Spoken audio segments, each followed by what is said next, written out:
What if the Jedi believed Fives about Order 66? Let's explore the depths of it in this video. Anakin and Rex watch Fives rave about a conspiracy against the Jedi. He claims that there are chips planted in the clones' brains to make them obey secret commands. Anakin remains skeptical about it, watching as Fives' tone becomes increasingly unhinged. It doesn't help that he's being accused of trying to assassinate the chancellor. Rex, though, is far less certain. He's been born and raised to obey orders. That was what the Kaminoans and their superiors had told them since they were created. He had never put much thought into it, but as he listened to his friend talk, something clicked. What if it was more than just some motto, and was meant to be taken literally? Tup was an incredibly independent-minded clone, but his actions on Ringo Vinda didn't seem like him. And if there was one thing this war had taught him, it's that clones were seen as little better than droids. The Kaminoans seemed like the type who would try something like this. General, I think we should believe him. What? Are you out of your mind? It sounds crazy, but he might be onto something. Please. Very well. All right, Fives. I don't know anything about this, but I trust Rex. Let us go, and we'll help you look into this. Fives looks at them, the relief plain on his face, and he deactivates the ray shield. At that moment, gunships begin to land outside. Without much time, the three of them grab their weapons and hurry out the back before the Coruscant guard finds them. Their first move is to find someone who can verify Fives' claim, Shaak Ti. Anakin heads back to the temple to contact her, while Rex and Fives go into hiding to plan their next move. In the temple, Anakin approaches Shaak Ti privately to discuss the matter regarding Fives. When she inquires about the search for him, she's surprised to learn that Anakin believes there is more to this and asks her for help. When she reminds him that Fives had tried to assassinate the chancellor, Anakin bites his lip and says that just because Fives made the attack, it doesn't invalidate his claims. Shaak Ti agrees to help, saying she's pleased with Anakin and knows how difficult it is to do this. She confirms that she saw the inhibitor chips and saw how Tup's chip had rotted away, while Fives had his removed, revealing how different they were. With that revelation, Shaak Ti smiles, and the two leave to meet with Fives and Rex in their hideout. Although they can confirm all the clones have the inhibitor chips, they still can't prove what they do, and without Fives' chip, they have no way of learning more. The captain rubs the back of his head and stands up. What if you were to study my chip?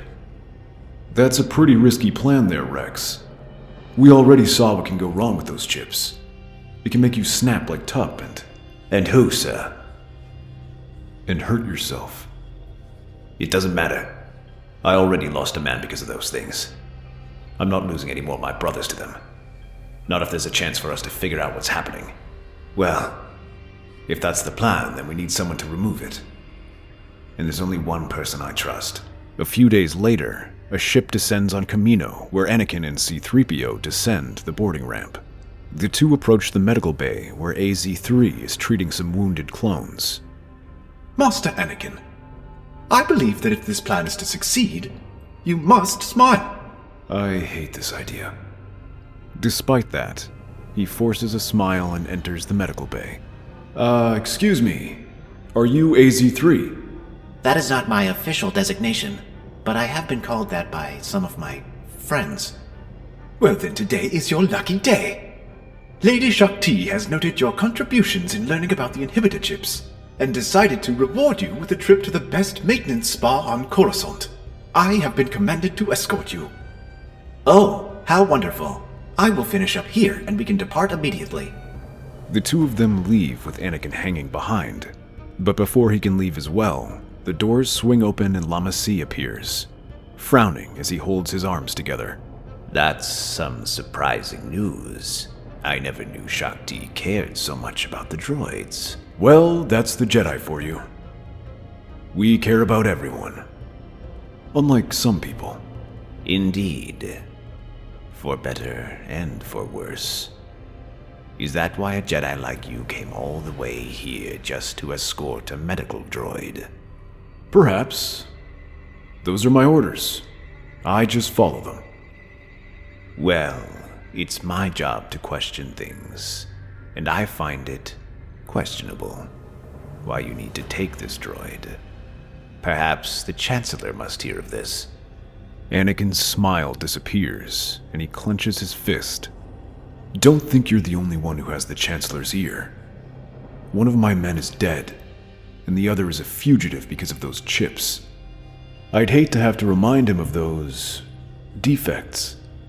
Lama Say grabs Anakin by his forearm and leans in close until they are face to face. The Chancellor needs us. Don't forget that. Anakin pulls his arm away and begins to walk past him. He needs Kamino, not you. He doesn't waste any more time there, knowing that this information is getting out one way or another. Instead, they focus on getting the information as soon as possible. Rather than risk more attention by using a Republic facility, they head towards a private lab where AZ successfully extracts the inhibitor chip from Rex. Anakin and AZ begin to decode the programs placed in the chip to figure out what has been planted. Shaak Ti and Rex, meanwhile, guard Fives to prevent Republic forces from finding him. It took days of work, but Anakin eventually managed to decode it. Within, they discover not just one secret command, but hundreds of them. Anakin's eyes widen as he takes all the information in. There are contingency plans in case of a succession crisis to remove the Chancellor, and his heart skips a beat as he sees an order to kill all the Jedi. His legs shake and he sinks into his seat. If something like this fell into the wrong hands, it could be catastrophic. Captain Rex sees his general and runs up to steady him. General, is everything okay? No, Captain. Look at this. Look at all these commands. What they would have you do. As Rex reads over the commands, his eyes widen, and he places a hand on his head. They were going to make me do this thing. Not just me. All the clones. Millions of us. Against the Jedi. Against the people. In the Senate. The two share a look, and it's clear they have the same idea. The thoughts of what might have happened should some of these orders have been enacted. The chaos and destruction that would have ensued. It would have been catastrophic. Everything Fives told them was true, and that means that there was a chance that the Chancellor did try to kill him. Before he can approach them, the walls burst open and blaster fire pours into the room. AZ takes cover behind Anakin, who blocks the shots with his lightsaber. Cad Bane comes flying in using his jet boots as he tries to flank Anakin. Don't worry, Jedi. We're not after you this time. More fire pours into the room, this time directed towards Fives and Rex, but Shaak Ti leaps in front of them. The clones draw their blasters and return fire as Aurra Sing and a pair of assassin droids join them. Anakin tries to press them, but is forced back as Bane throws a punch that sends him reeling. He takes a wide swing at Bane, who lunges to the side before a blaster bolt grazes his shoulder. Rex fires from down below before jumping back to avoid sniper fire from Aurra Sing. She raises her blaster, taking aim at Fives, trying to pick him off. However, Shaak Ti defends these attacks but struggles to keep them back. This allows the droids to advance. One leaps up and punches Fives, but then takes a blaster bolt from Rex. The other tackles them both to the ground and begins grappling with the two clones. Meanwhile, Bane continues to back up from Anakin's attacks. He loses his blasters after Anakin slices them in half. Instead, he uses his taser and sends a surge of electricity, causing Anakin to drop his lightsaber. But he responds by striking the bounty hunter with his robotic arm. Bane stumbles back and grunts, watching Anakin call his lightsaber back to his hand. Realizing that he's outmatched, Bane activates his rockets and leaps backward. Droid, activate self-destruct sequence. Roger. The droid opens its chest plate and reveals a thermal detonator that begins to count down. Take cover! It's too late as the droid explodes, causing the entire roof to collapse on them, allowing Bane and Aurra to escape. Hours later, Fives begins to wake up. Rex and Shaak Ti run to his side and help him to his feet. They prop him up slowly as he's suffered some injuries from the explosion, though his armor absorbed most of it. However, the bad news is that AZ was destroyed in the explosion.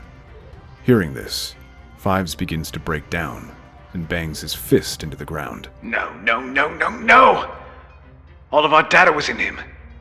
We don't have anything to show as evidence. To his surprise, Anakin chuckles. That's what they think. Why do you think I brought C-3PO with us?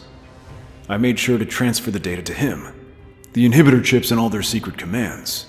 Now he's on his way back to Padme to deliver the reports. You were right all this time, Fives. I'm sorry I didn't believe you. It's all right, sir. I probably wouldn't have believed it myself if I heard it too. Sorry I missed most of the action. Not all of it. 'Cause we're wanted men, brother. The Chancellor has declared that the four of us have deserted the Grand Army of the Republic.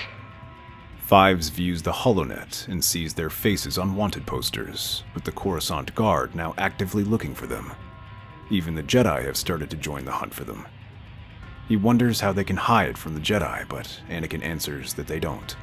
Instead, they're turning themselves in to give C-3PO a chance to get to Padme and reveal the information. Anakin looks over his companions and asks if they're all willing to share this risk. Shaak Ti, Fives, and Rex all agree to join him. Together, the group leaves their lab and makes their way to the nearest police station, where they are apprehended. News of their capture spreads quickly, and soon the Jedi and Chancellor are on their way to confront them. The Jedi Council arrives first, Obi-Wan understandably frustrated. Not only have you failed to check in, you've gone AWOL for days, and now I hear you've been helping Fives with this conspiracy theory. For Skywalker, not surprising this is.